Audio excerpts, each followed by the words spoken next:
নমস্কার বন্ধুরা, আমি আজকে একটা জবা গাছ অন্য একটা টব থেকে অন্য আরেকটা টবে স্থানান্তরিত করছি।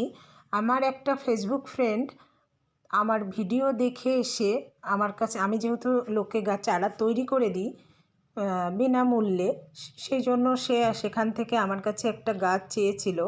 খুব একটা দূরে নয়, আমাদের বাতকুল্লাতেই। তো সে একটা টব দিয়ে গেছিলো। টবটা সাইজে একটু ছোট আমার টবের থেকে, তাও আমি চেষ্টা করছি আমার এই বড় টবটা থেকে এই গাছটা রিপোর্টিং করে ওনার টবে দিতে।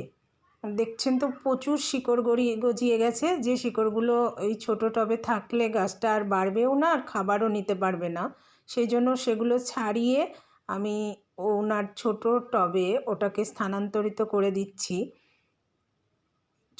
কালকে মাটিটা যেহেতু শক্ত হয়ে গেছিলো, কালকে আমি এর মাঝে একটু জল দিয়ে রেখেছিলাম, তাই একটু ভেজা ভেজা ভাব হয়ে রয়েছে, তাও ছাড়াতে কষ্ট হচ্ছিল। এবার দেখুন এই টবে দিলাম, যতটা মাটি ওই টবে ছিল ততটা লাগলো না, হাফ হলেই হলো।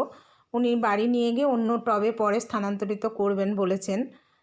আমার ভিডিও ভালো লাগলে লাইক, কমেন্ট, শেয়ার করবেন।